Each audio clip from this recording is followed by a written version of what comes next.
Hey everybody, it's Jason Blaha here, and yesterday it seems like I rustled a few jimmies with my discussion of meat substitutes. I couldn't help but notice the whole side tangent about people arguing with me about the herbivore thing, and a lot of people didn't realize that I actually had posted an entire discussion on that shortly after the video on the Facebook fan page. A lot of people got involved in the discussion, and it was really just more of an intellectual discussion, because it's really difficult to classify the human species. We fill a very, very unique ecological niche that no other species anywhere in our recorded history of the planet has ever filled. So trying to label us is really difficult and will always be an argument of semantics. However, purely biologically speaking, one person did propose a very amazing hypothesis, one person and one person only, against my herbivore thing, and I was quite impressed, and if that person is correct, then he just blew my shit out of the water. I'm willing to accept that possibility. But all of that aside, I'm also known for having a balanced view when it comes to this stuff and really taking a logical approach at things. And something I have not addressed in all my discussion of eating disorders, and even though I lean towards veganism myself, I will also freely admit that veganism can contribute to or even mask or be the vehicle for eating disorders. And I think that's something that does need to be addressed. Now we know, and I've talked about all of these things in the past, that clean eating obsession can lead to orthorexia nervosa.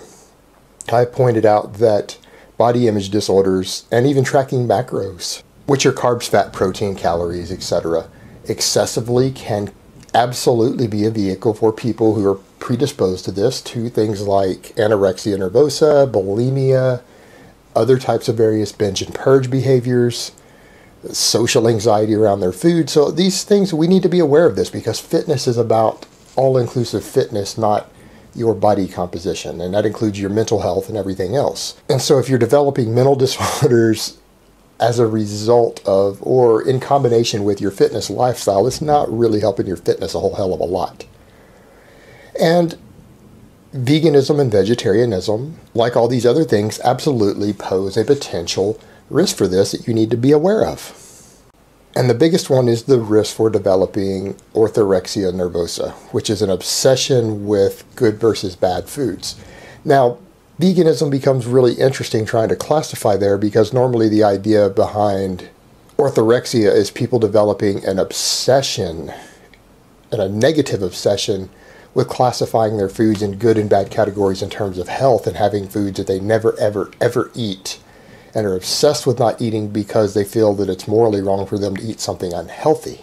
And the reality is, we know that virtually no food in moderation is going to negatively impact your health in a measurable amount. And a more balanced approach is to classify foods by, hey, I should limit the amount of this food, limit the amount of this food. This one I can probably eat tons of and never run into health issues. Maybe a couple of foods that I should never eat for health reasons, due to purely their heavy metal content or excessive trans fat content. But those are really the exception to the rule. They're not the norm. The majority of foods, depending upon your energy needs, your total energy turnover, most unhealthy foods can be eaten in moderation without keeping you from living to be 100 or preventing you from being able to compete as an elite level athlete and have beautiful blood work. So we fall into the same category when you develop that level of obsession with veganism, but it's interesting because we actually have an actual legitimate ethical lifestyle issue associated with it, which makes it a little harder to define. Because people forget that with vegans, it's that they don't want to use animal products at all. It's not just exclusively their food, they believe it's morally wrong, and I agree with this, to kill animals unnecessarily. So I wouldn't own leather shoes, and most vegans wouldn't own or use real leather or real fur for their clothing, because we can get the same thing with synthetics. So that's another example. It's a whole lifestyle around trying to minimize the harm that you do. So in that way, you do have that to look at. But when you get to this idea that if you accidentally eat a piece of steak or some gelatin, that it's going to negatively affect your health, and you accidentally eat some in a food product, and then you're convinced that you've harmed your health by doing so, you probably are developing orthorexia nervosa at that point. And you're developing an unhealthy relationship with food in terms of believing untrue things about it affecting your health. And I'm not saying that these things need to be true or not, because the reality is a lot of us get our health information. Not everyone has time to read all these peer reviews like I do and other people do. Not everyone has the time for that. We can't always be apprised of the best scientific data. So many people will follow the general guidelines of registered dietitians, the medical community, things like that. And if they're following those guidelines, that's not an eating disorder. That is people trying to do the best that they can to make informed decisions about their health. So if you're following the NHS's guidelines on saturated fat intake, because you are concerned, because the experts are telling you that it could lead to higher risk of cardiovascular disease, that's not orthorexia. But if you see that guideline and you say, well, they've got a safe limit on saturated fat, I'm going to go out of my way to avoid all saturated fat of any type, and then you freak out if you accidentally eat something with 1 gram of saturated fat in it, you probably have an eating disorder at this point. And that's the difference with it.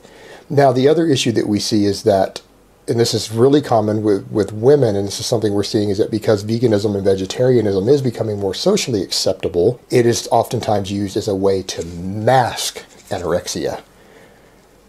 And it's particularly easy to pull off because a lot of vegans, particularly raw vegan females, tend to be relatively lean. They tend to be relatively thin compared to the general population. And you would expect that to be because they're eating a low-fat diet, high-fiber diet, high-satiation diet. And most of them are probably relatively active in exercise. When you combine those things, of course, they're going to be thinner and leaner than the average person. So it makes a good place for someone to blend in who has true anorexia. And I think we see the difference when we look at females who are members of the vegan community. You'll see some of them and go, well, she's pretty thin, but she doesn't look unhealthily thin. That woman is lean. She's 20% body fat and maybe weighs 20 pounds less than her frame would suggest for most women.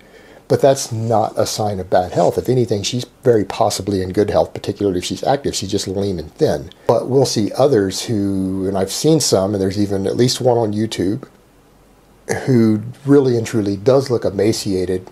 And you can tell because she has wasting thighs. Her thighs are about the same diameter as her ankles. And clearly looks anorexic, who promotes a raw vegan lifestyle. And that's the difference. You can look at that woman and say, well, that woman is clearly at an unhealthy, medically speaking, not some silly fat person's ideas of what's healthy or not, but from a medical perspective, that woman is grossly underweight, has lost dramatic amounts of muscle mass, and is very clearly anorexic, and is using her veganism as a mask for that.